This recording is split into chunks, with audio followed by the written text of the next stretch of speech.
Before we begin, I want you to take a deep breath. Yes, right now. Inhale peace and exhale all the noise of the day. Because what you're about to hear isn't just information, it's restoration.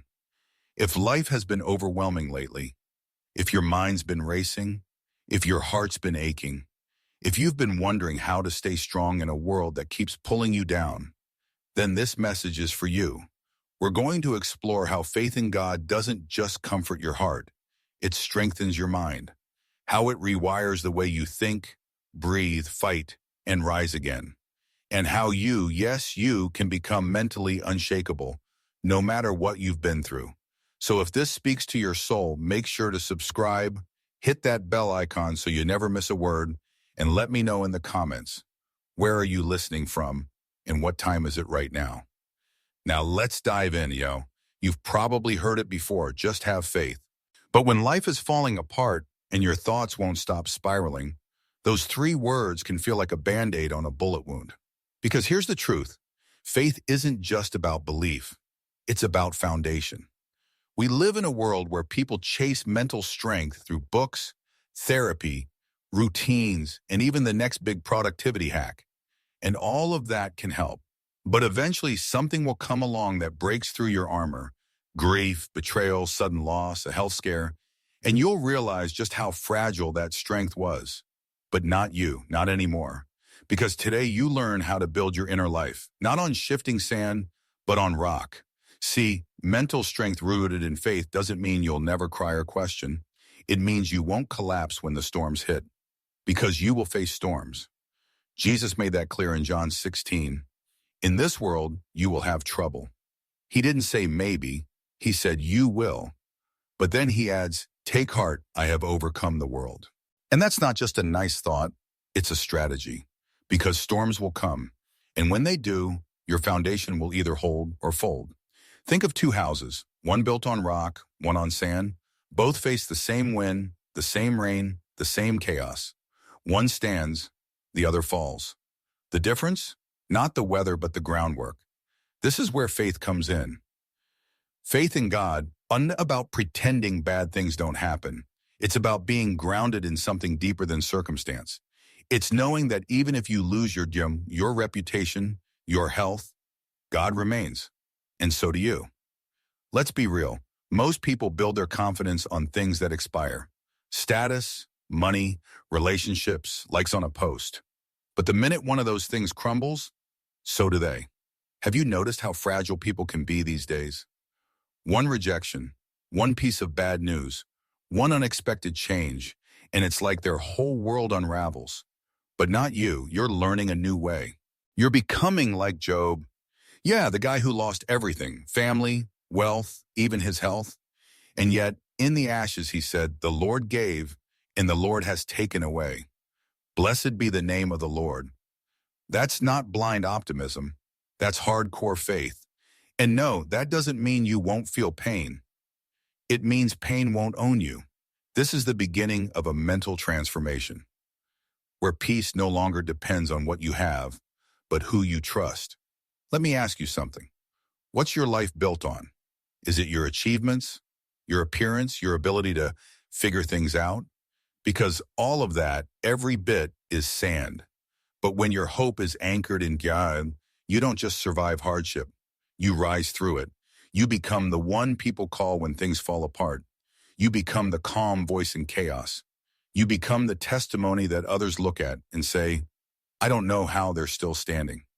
And the secret, your foundation isn't visible. You don't brag about it. You don't post about it. You live it. And here's the beautiful twist. Your strength isn't really yours. It's borrowed strength. It's divine reinforcement.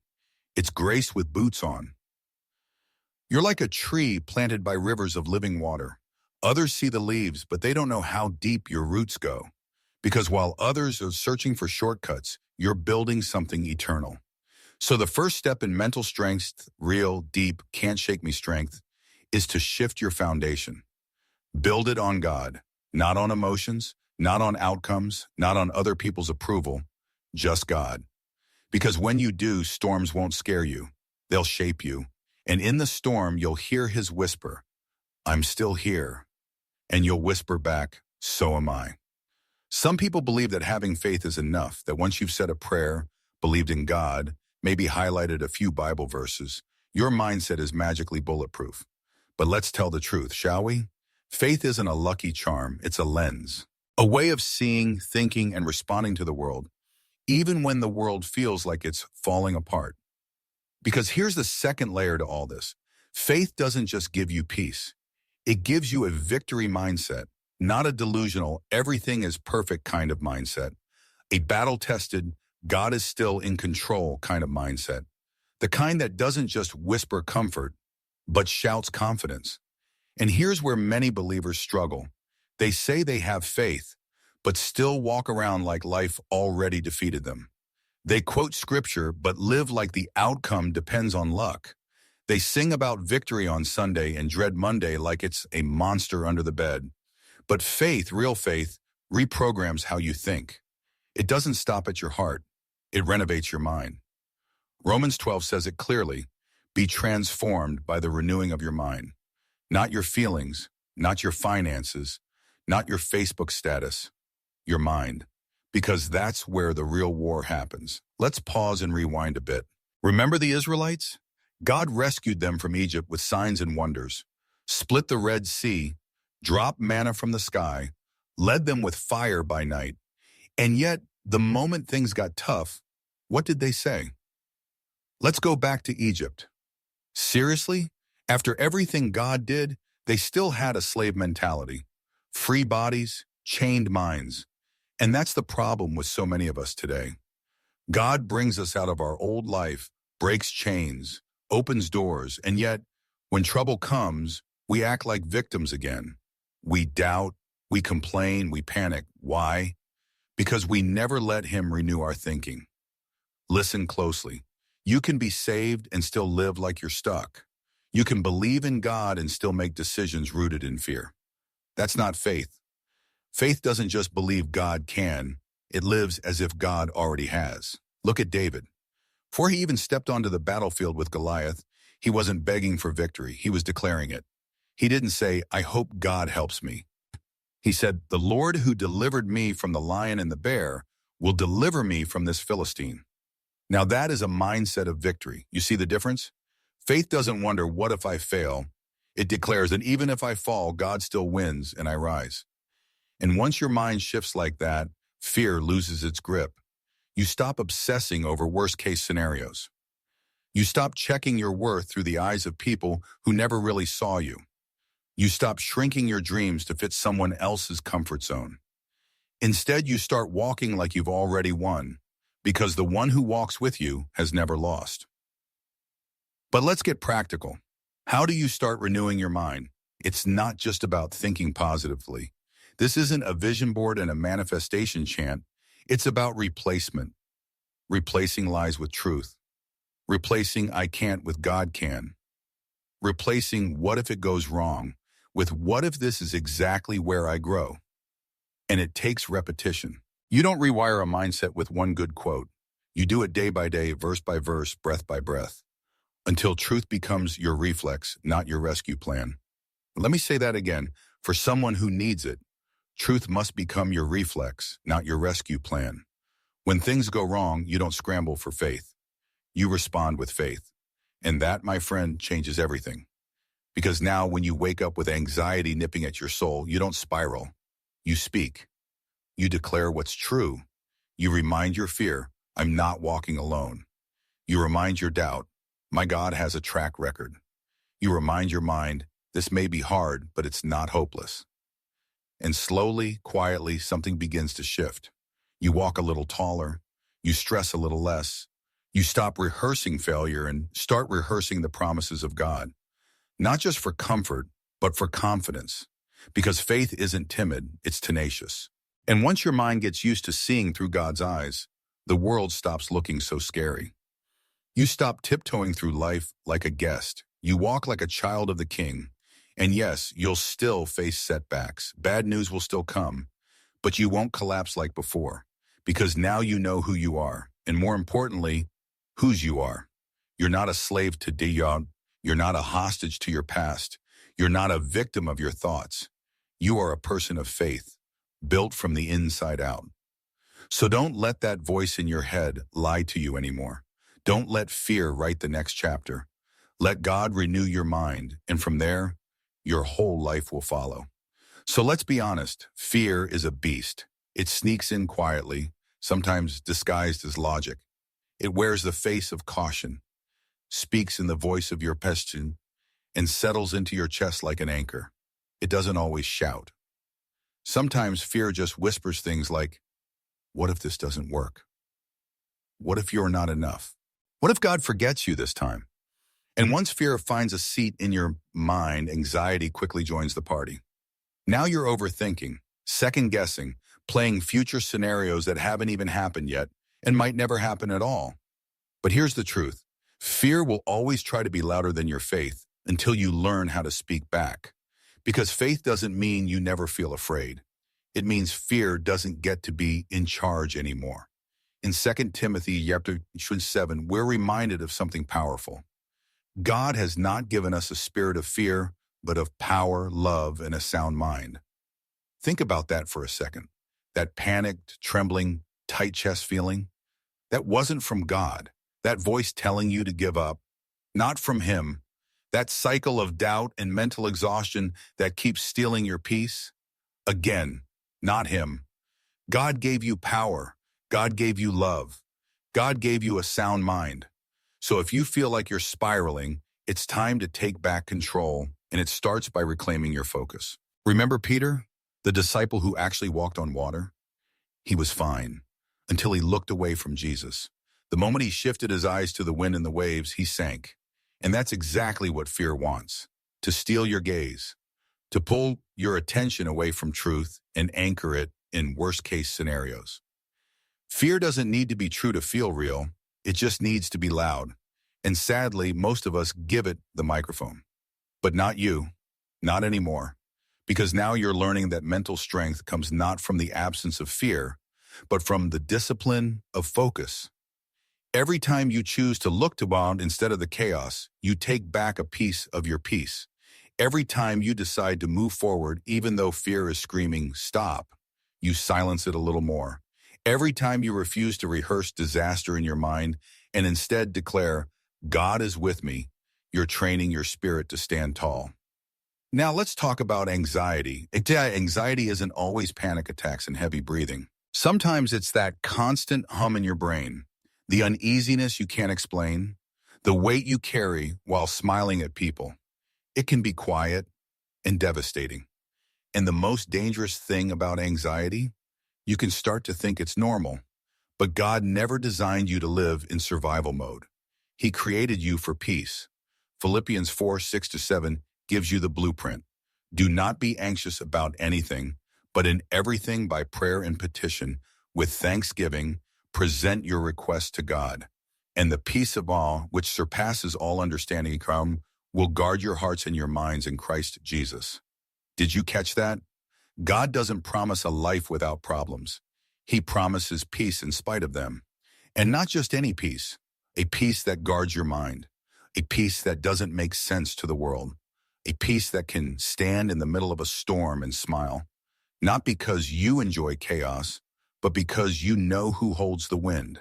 This kind of peace isn't passive, it's powerful. It tells fear, you've been loud, but you're not the truth. It tells anxiety, you don't get to write my story. It tells your mind, we're done running in circles. And here's where the real shift happens. You stop waiting to feel peaceful. You start choosing peace by choosing trust. And trust is a muscle. You build it every time you surrender instead of control. Every time you breathe deep instead of spiral. Every time you say, God, I don't get it, but I give it to you anyway. And when you do, something amazing starts to happen. The fear doesn't magically vanish, but it stops running the show. The anxiety may still knock, but you don't open the door as quickly anymore. You begin to live with a kind of quiet authority, a settled soul, a mind that knows, if God brought me this far, He's not about to leave me now. That's mental strength. Not fake positivity, not forced calmness, but a steady confidence born from faith. You'll start to notice the shift in your language too. Instead of saying, "What if I fail?" you say, "Even if I fail, God is still with me." Instead of saying, "I can't do this," you say, "God's grace will carry me through." Instead of saying, "I'm falling apart," you say, "This is where He holds me together." Now, does that mean you'll never feel overwhelmed again? Of course not. You're human, but now you've got weapons, you've got scriptures, you've got truth, and most importantly, you've got perspective. You understand that fear is a liar and anxiety is a thief. And you've decided to stop giving them the keys to your peace. From now on, your thoughts serve your faith, not the other way around.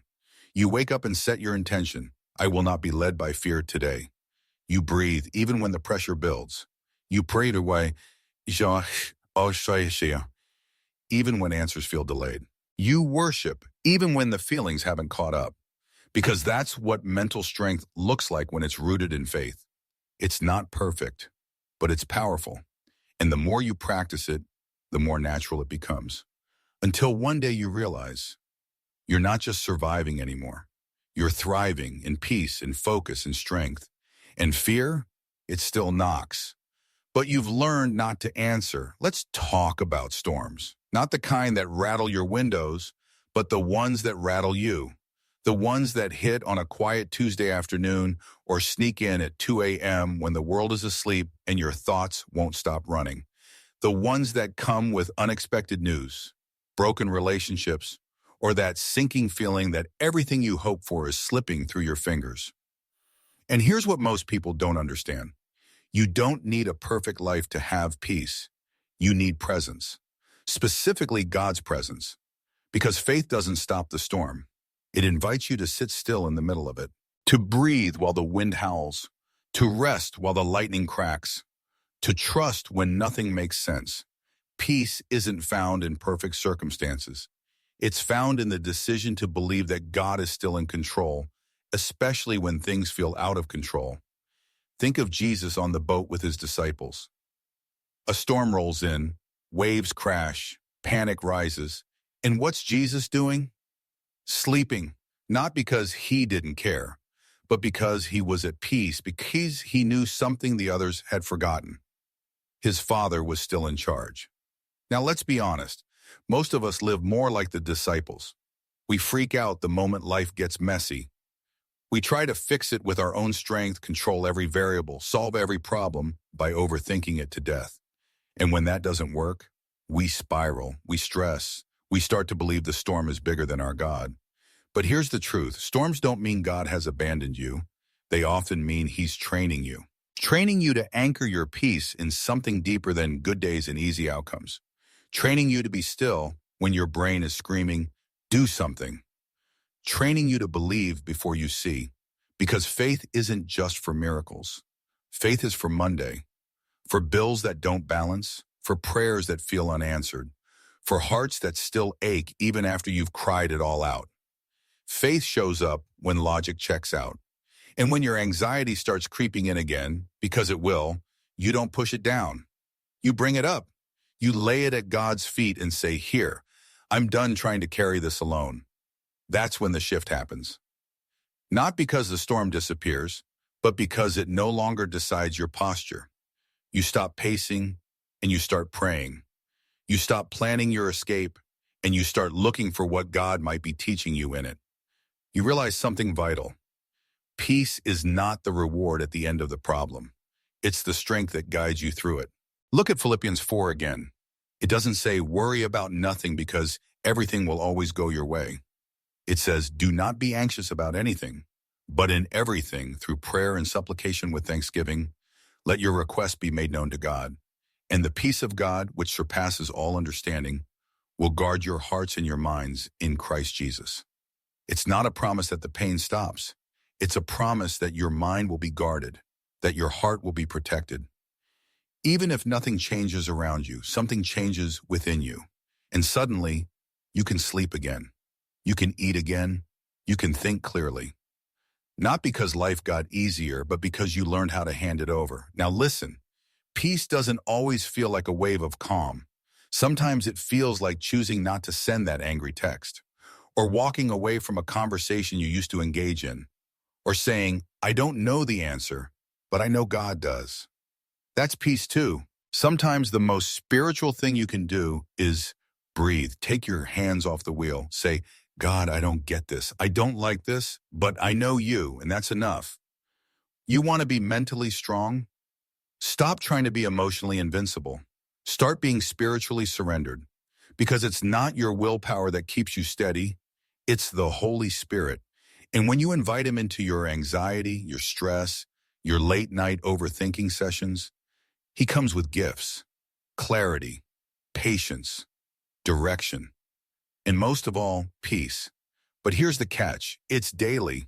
You don't win this battle once. You don't listen to one video or read one verse and expect all your storms to calm forever. This is a lifestyle of surrender. Every morning before your feet hit the ground, you say, God, today, I choose peace. I choose you. And every time your heart races, you respond, God, take this. I can't, but you can. And every night before your head hits the pillow, you whisper, thank you. Even if it didn't go as planned, I know you're still working. That's mental strength, not being perfect, but being persistent. And if you do this long enough, one day you'll look back and realize the storm didn't break you, it built you. The anxiety didn't win, it trained you to trust. The fear didn't paralyze you. It pushed you to the only one who never changes. And when people ask you, how are you so calm through all this? You'll smile and say, I'm not calm because life is easy. I'm calm because I know who's in the boat with me. And that, my friend, is the kind of peace that changes everything. Let's face it, life doesn't always make sense. You can do everything right, pray every day, stay faithful, stay hopeful, and still find yourself in seasons that feel like total collapse. And in those moments, when it all goes quiet and heaven feels far, you ask the question no one wants to admit. God, where are you? But what if I told you this is exactly where real strength is forged? Not in the mountaintop victories, but in the ashes. Not in the easy answers, but in the waiting. See, most people confuse blessings with comfort. They assume that when God is with them, everything feels good, flows smoothly, and makes sense. But anyone who's walked deeply with God knows some of the greatest growth comes from the deepest pain. And this is where faith does its most important work. Because faith doesn't just get you through the trial, it gives you resilience. That unshakable, can't quit, God is still working kind of grit. It's what turns setbacks into stepping stones. What makes failure just another layer of wisdom? What takes your worst day and says, even here, I'll rise again? Remember Joseph? God gave him a dream, a beautiful one. But before the palace came the pit. Before influence came slavery. Before his breakthrough came betrayal, false accusation, and prison. If anyone had a reason to give up, to harden his heart, to stop believing, it was Joseph. But he didn't, because true faith doesn't just dream, it endures. It holds on when logic says let go. It worships when nothing changes. It forgives when revenge would feel better. And that's exactly what you've been learning to do. You're not just becoming mentally stronger. You're becoming spiritually rooted. And here's something no one tells you about spiritual strength. It looks like quiet obedience, like choosing not to retaliate, like praying again, even when your last prayer went unanswered, like staying soft in a hard world. That's not weakness. That's warrior-level strength. Now, I know sometimes the delay feels like denial. Sometimes the waiting room feels like a prison. But don't forget, Joseph ran Egypt because he first ruled over his response to suffering. He stayed faithful when no one was watching. And in time, God brought the dream full circle. That's resilience. It's not hype. It's not clapping every Sunday and collapsing by Wednesday. It's quiet faithfulness. Daily decisions. Choosing to hope again, love again, believe again, and listen. That takes courage. We talk a lot about courage like it's for warriors and heroes. But sometimes courage looks like this. Waking up and trying again. Letting go of a grudge that's been poisoning you. Trusting God with your kids, your finances, your future. Saying, God, I don't feel strong, but I'll take one more step anyway. And it's that step that breaks the cycle. Because faith isn't a feeling, it's a decision. And that decision shapes your entire life. It rewires your mind. It frees you from the grip of fear. It teaches you how to say, I don't need to have it all together because God's got me held together. That kind of peace, that kind of strength, it's not taught, it's learned in fire. And every time you choose faith over fear, trust over control, prayer over panic, you're training. You're becoming someone unshakable. Not because life stopped being hard, but because your foundation got deeper. You don't crumble like you used to. You don't fold under pressure like before. Because now, you know who you are.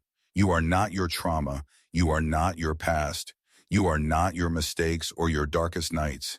You are a child of the living God. And because of that, you carry his peace, his wisdom, his power. You are not just surviving this season, you are being shaped by it into someone wiser, someone more compassionate, someone with deeper roots. So here's your final reminder. You're not alone in the storm. You're not abandoned in the silence. You're not forgotten in the wait. God is still with you, still moving, still writing something beautiful out of this mess. And when it's all said and done, you'll look back and say, I didn't just get through that. I grew through that. Wind down ending, slow and soft, plus 300 words. So now, as the night settles in, let this final truth wrap around your heart like a blanket. You don't have to fight so hard anymore. You don't have to hold everything together. You don't have to prove your worth or figure out all the answers tonight. You have walked through valleys most people never saw. You've faced fears that tried to silence you. You've carried weights you didn't ask for. And yet, you're still here, still breathing, still hoping, still believing, even if it's just a flicker. And that flicker, that's faith, and it's enough. So tonight, let your thoughts slow down. Let your shoulders drop. Let your soul exhale. You are safe here. You are seen here. You are not crazy for feeling what you feel, but you are strong, so much stronger than you know. And the same God who held you yesterday, he'll still be holding you tomorrow. So rest now, not because everything is perfect, but because he is. Close your eyes, not with worry, but with worship. Because peace isn't about everything being okay. It's about knowing you'll be okay, even if everything isn't. Now breathe and sleep. You did enough today. Let God take it from here. So here we are. After walking through every layer of faith, from foundation to mindset to courage to peace and finally resilience, you've made it to this moment. And maybe now something inside you feels a little more grounded, a little more steady. Maybe the noise in your head has softened, just enough to hear God whisper again. You see, mental strength isn't about never feeling weak. It's about knowing where to run when you do. It's about choosing to trust when everything says, give up. It's about believing in the dark what God told you in the light. You've learned how storms don't mean failure. You've seen how peace can live inside chaos. You've practiced surrender, not as defeat, but as power. And perhaps most importantly, you've realized that faith doesn't just change your beliefs, it rewires your whole being. You've become more than a survivor. You've become anchored. And the world will feel that. Your kids will feel that. Your community, your relationships, your future. You carry something now that wasn't there before. So if these words found you in a fragile place, let them leave you in a faithful one. You are not behind. You are not too broken. And no matter how long it's taken, you are becoming. And that, my friend, is holy ground. So if this journey moved you in any way, take a second to subscribe and leave a comment. Tell me what part spoke to your heart and where in the world you're listening from. I'd love to hear your story. Now go in peace and never forget, God's not done with you, not even close.